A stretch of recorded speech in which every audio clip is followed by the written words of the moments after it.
Welcome to Blue Biome. My name is Jonas, and I will show you how to set up the game and how to play a full round. Each player will manage 4 resource types: temperature, light, oxygen, and nutrients. There are 4 dice in total. Every die has a different color, and it belongs to the color of each different resource type. Red for temperature, yellow for light, blue for oxygen, and green for nutrients. Each player builds their ecoregions using 4 types of species tokens. These represent the 4 main levels of the marine food pyramids represented in the game. Primary producers are organisms like microscopic plants that make their own food using sunlight. Primary consumers eat those producers. Secondary consumers eat primary consumers.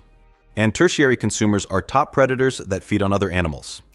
Together, these 4 levels form a complete food pyramid for each ecoregion. There is a total of 12 ecoregion cards. Ecoregion cards have a front side and a back side. The front side provides information about each ecoregion, including the type of the ecoregion, the geographic coordinates to locate it in the board game map, a small map pointing the ecoregion that may help you to find its place in the world, its characteristics when it comes to productivity, biodiversity, seasonal variability, and habitat complexity, an icon symbolizing those ecoregions that are considered as coastal, and finally, a brief description of the ecoregion where you can learn more about it. The backside of the ecoregion card presents an overview of the specific food pyramid for that ecoregion. Every food pyramid in the game is composed by 4 species: 1 primary producer, 1 primary consumer, 1 secondary consumer, and 1 tertiary consumer. Every species has a cost in resources. You need to build your species in order from the primary producer to the tertiary consumer. There are 3 types of event cards in the game: opportunity cards, threat cards, and special cards. They can be easily identified by different colors. In total, the game includes 44 event cards. Each card provides a short description, shows which ecoregions are affected, and explains exactly how it impacts the players. Opportunity cards apply only to you. You can use them only if you own at least one of the ecoregion types specified on the card. The card may also affect all ecoregion types, as it is displayed in this example. Opportunity cards may grant additional resources, allow rerolls, or provide other bonuses. You use threat cards against other players, and they apply only to players who own the ecoregion types specified on the card, such as polar or coastal regions, as shown in the example on screen. When a threat card removes resources, it affects all eligible opponents. If the card causes a player to lose a turn, the player who played the card chooses which eligible opponent it applies to. Any resources lost are finally returned to the resource bank. Special cards, such as Mutualism, Parasite, Apex Predator, or Cyclone, are applied exactly as described on the card. They may modify the rules or temporarily change how resources are managed.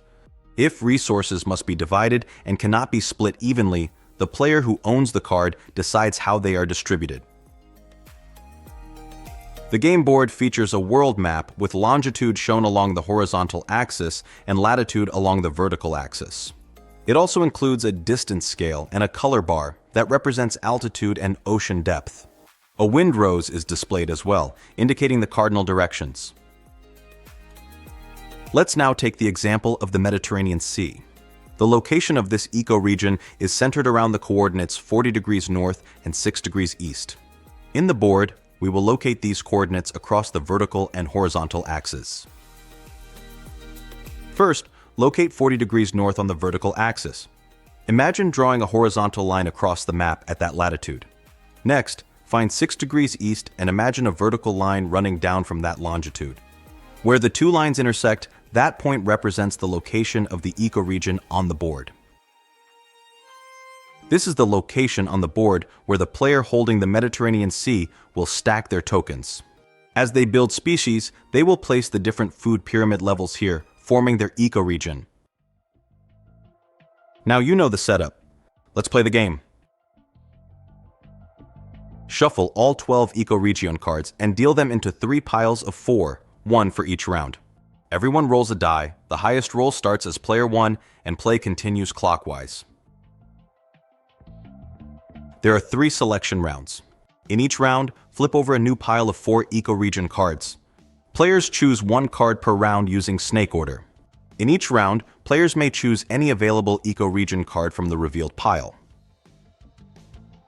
In round 1, player 1 picks first, followed by players 2 and 3, and player 4 takes the remaining card. In round 2, the order reverses. Player 4 picks first, then players 3 and 2, and player 1 takes the last card. In round 3, the order switches back again, starting with player 1. At the end of the 3 rounds, each player will have 3 ecoregions. Choose carefully. The way you combine your ecoregions will shape your strategy. The game Biabru begins with player 1. Every player starts with a total 2 temperatures, 2 lights, 2 oxygens, and 2 nutrients. When starting every turn, the player draws the top card from the event deck. In this example, the Phytoplankton Bloom card provides 4 new lights and 4 new nutrients. So, the player has now 6 nutrients, 6 lights, 2 oxygens, and 2 temperatures. You may play an event card immediately or save it for later use. Then, roll the 4 resource dice and collect resources according to the scores. In this case, the dice provide the resources appearing in the screen. These will be added to the existing pool of resources from the player. Now the player has 3 temperatures, 9 lights, 4 oxygens, and 8 nutrients. They are ready to start building species. In the case of the Arctic Ocean, building the primary producer level has a cost of 1 light and 7 nutrients. This is the amount that the player will pay to the bank. And in return, the first level of the Arctic Ocean will be established. During your turn, you may choose to compete against another player or against the bank, but not both. In player versus another player mode, one becomes the attacker and the other the defender. The attacking player chooses the type and amount of resources to compete for. The defender cannot refuse the challenge. The attacker must have at least the same number of resource tokens as the amount they are claiming. Let's imagine that player 1 has 3 nutrients and 2 oxygen, but additionally needs 2 temperatures to build a species. Player 2 has 3 temperatures. The competition is now set for 2 temperature resources. Both players roll 1 die. The higher roll wins. If the attacker wins, they take the agreed resources from the defender. If the defender wins, they take the same total amount of resources from the attacker, but they may choose different resource types. If both players roll the same number, they re-roll until there is a clear winner. Player versus bank is an all-or-nothing gamble against the resource bank. The attacking player selects another player to roll the die on behalf of the bank. Both sides roll 1 die. If the attacker rolls higher, they duplicate the exact types and amounts of resources they currently hold. If the bank rolls higher, the attacker loses all their resources to the bank. If both rolls are the same, they re-roll until there is a clear winner.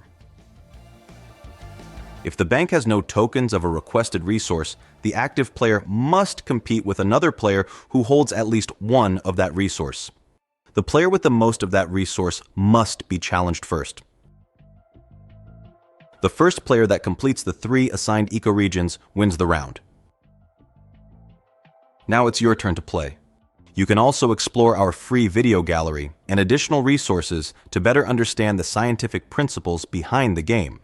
There you'll find deeper explanations about the ecoregions, their species, and the natural processes and human interactions that shape them.